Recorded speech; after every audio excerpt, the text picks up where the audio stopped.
Olá pessoal, depois de um tempo afastada, estou de volta. Sejam bem-vindos ao canal Pessoas segundo o Coração de Deus. É um grande prazer retornar exatamente agora, no início do ano de 2026. Um ano que certamente vai carregar um peso espiritual diferente, um ano de grandes decisões, um ano de alinhamento com Deus e de um forte despertar espiritual. Durante esse período de silêncio, Deus falou muito comigo nas minhas orações sobre assuntos diferentes como depender totalmente dele, sobre esperança e propósito, sobre fidelidade a Deus mesmo em meio às dificuldades e sobre preparação para a segunda vinda de Cristo. E nada mais apropriado para recomeçar este canal do que falar sobre prosperidade. Afinal, estamos no início de um novo ano onde milhões de pessoas trocam mensagens desejando umas às outras um próspero ano novo. Mas a pergunta é: será que todos nós realmente entendemos o que significa prosperidade? Então vamos lá. Existem dois tipos de prosperidade: prosperidade humana e prosperidade divina, e elas não são a mesma coisa. Prosperidade humana é aquela que o mundo aplaude. É o dinheiro, os bens materiais, a fama e as posições na sociedade. Pare aí, eu não estou dizendo que essas coisas são erradas. Não, não são. Não há nada de errado em conquistá-las. O único problema é que esse tipo de prosperidade é limitado, é instável e muitas vezes vem acompanhado de ansiedade, de medo e de solidão. A Bíblia em Marcos 8,36 nos adverte: do que adianta ao homem ganhar o mundo inteiro e perder a sua alma? Prosperidade humana é aquela que buscamos com a nossa própria força, enquanto que a prosperidade divina começa de dentro para fora. A prosperidade divina é totalmente diferente. Ter prosperidade divina significa viver uma vida com propósito, ter a paz de Deus no coração, ter a certeza de que existem portas abertas por Deus na nossa vida que ninguém pode fechar. É viver com o coração leve, porque sabemos que Deus cuida de cada detalhe da nossa história. Como é que encontramos essa prosperidade divina? Vamos ver 5 princípios bíblicos para alcançarmos essa prosperidade divina. Princípio número 1. Colocar Deus em primeiro lugar na nossa vida. Mateus 6,33 nos diz para buscarmos primeiro o reino de Deus e que todas as outras coisas que precisamos nos serão acrescentadas. Também no Mateus 10,37, a palavra diz: quem ama seu pai ou sua mãe mais do que a mim, não é digno de mim. Quem ama seu filho ou sua filha mais do que a mim, não é digno de mim. Jesus deixa claro que o amor a Ele deve superar até mesmo o amor familiar. Princípio número 2. Obedecer à voz de Deus.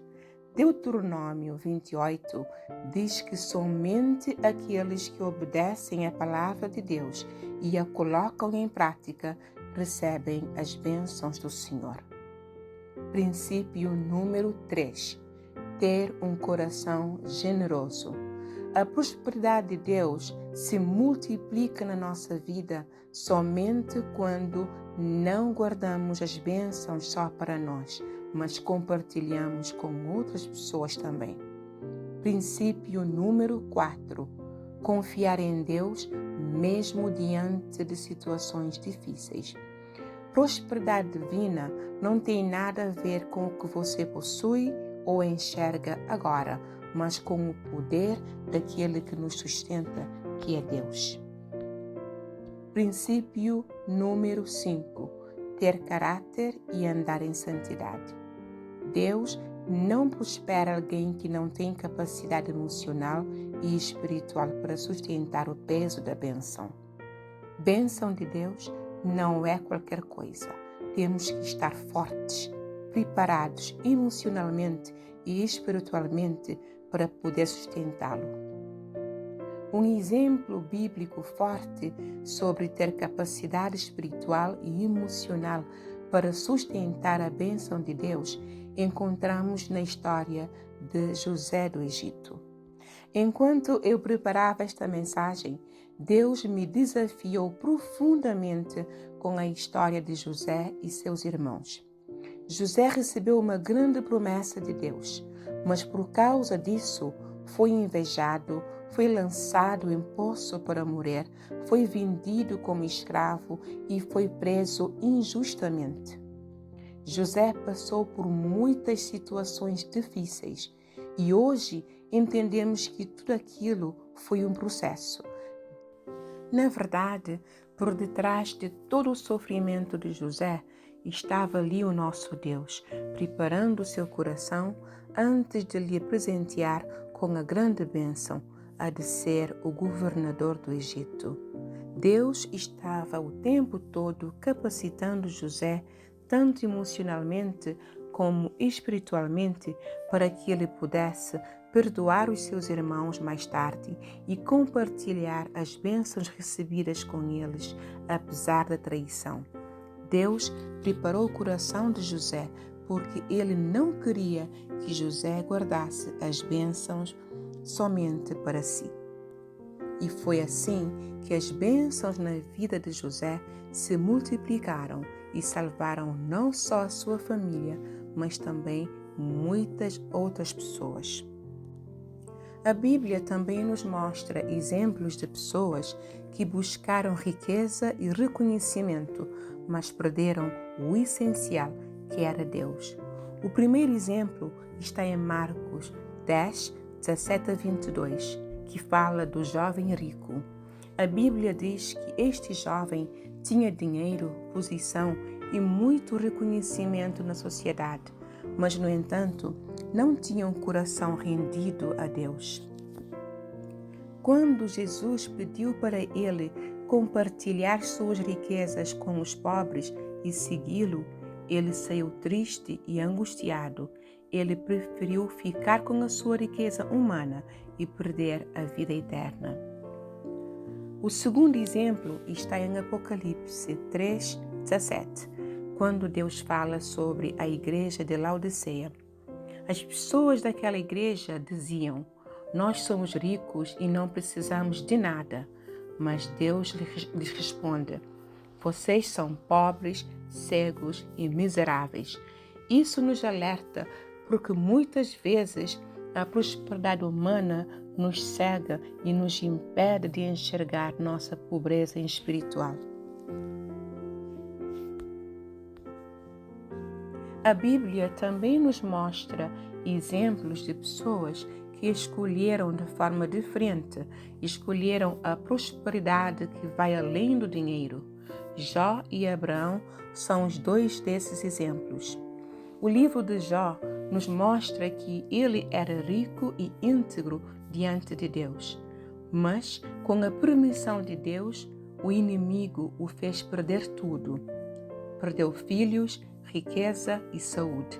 Mesmo assim, Jó permaneceu fiel e Deus lhe deu em dobro tudo o que havia perdido. E eu acredito que essa segunda fase da vida de Jó foi ainda mais plena espiritualmente e emocionalmente. Também em Gênesis 12, 24, de 12 a 24, vemos também a história de Abraão. Abraão prosperou porque obedeceu a Deus sem mesmo entender completamente o plano de Deus. A história de Abraão prova que a prosperidade de Deus se manifesta quando temos fé e obedecemos. Hoje, neste dia 1 de janeiro de 2026, quero te desafiar a refletir comigo sobre estas questões. Que tipo de bênçãos queremos para este novo ano? Será que temos colocado o reino de Deus em primeiro lugar na nossa vida? Vamos refletir nas prosperidades que já conquistamos até hoje. Elas têm nos trazido paz ou peso? E se perdêssemos tudo o que temos hoje? Ainda assim consideraríamos ser pessoas prósperas diante de Deus? Vamos pensar nisso. Antes de terminar, vamos orar juntos e pedir a Deus que nos encha com a verdadeira prosperidade neste novo ano. Oremos.